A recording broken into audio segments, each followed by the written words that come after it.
Vous vous trouvez présentement au Château du Frêne. C'est un lieu qui a connu plusieurs vocations au cours de son histoire. Il a même failli être détruit complètement pendant les Jeux olympiques. On voulait faire ici un stationnement. En fait, pendant toutes ces années, jusqu'à la restauration du Château du Frêne, ce qui est assez étonnant, c'est que justement, les toiles de Ninkéri et les nus en particulier, c'était un secret bien gardé du château parce qu'ils étaient recouverts d'une peinture à l'eau et donc on ne pouvait pas les voir. Et c'est ce qui a permis aussi de les sauvegarder à travers ces multiples vocations du château.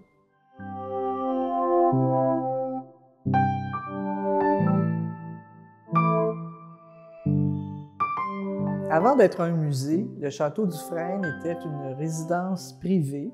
C'est un bâtiment qui a été construit entre 1915 et 1918 et qui, à l'origine, servait de résidence aux frères Oscar et Marius Dufresne.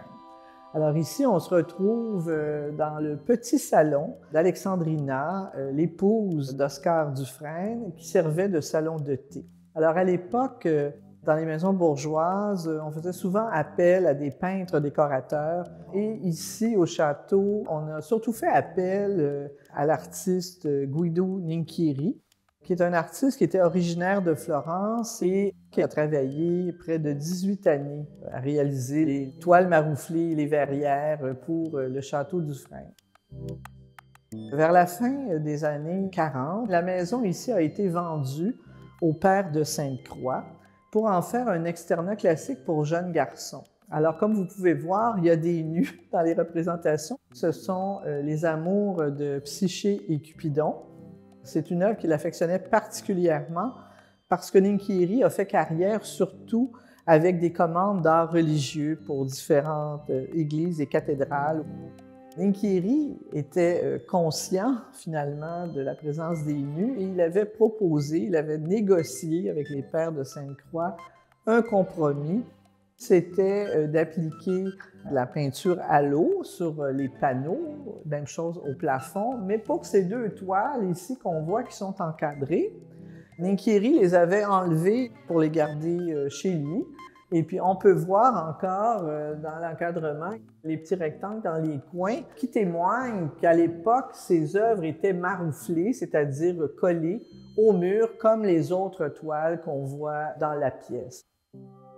On a souvent laissé sous-entendre que Ninkéri n'avait pas été d'accord avec les repeints de son œuvre, alors qu'on a la preuve dans une lettre signée par Ninkéri que c'est un compromis qu'il avait négocié lui-même.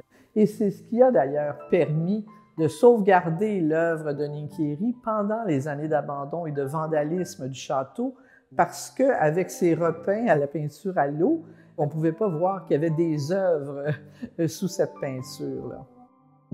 L'œuvre de Ninkéri au Château du Frêne, c'est la seule œuvre profane qui existe encore aujourd'hui au Canada et c'est son œuvre la plus significative. Guido Ninkéri avait fait d'autres œuvres pour des cinémas, restaurants, mais tout ça a été détruit aujourd'hui. Alors c'est vraiment une opportunité unique là, de voir son œuvre profane.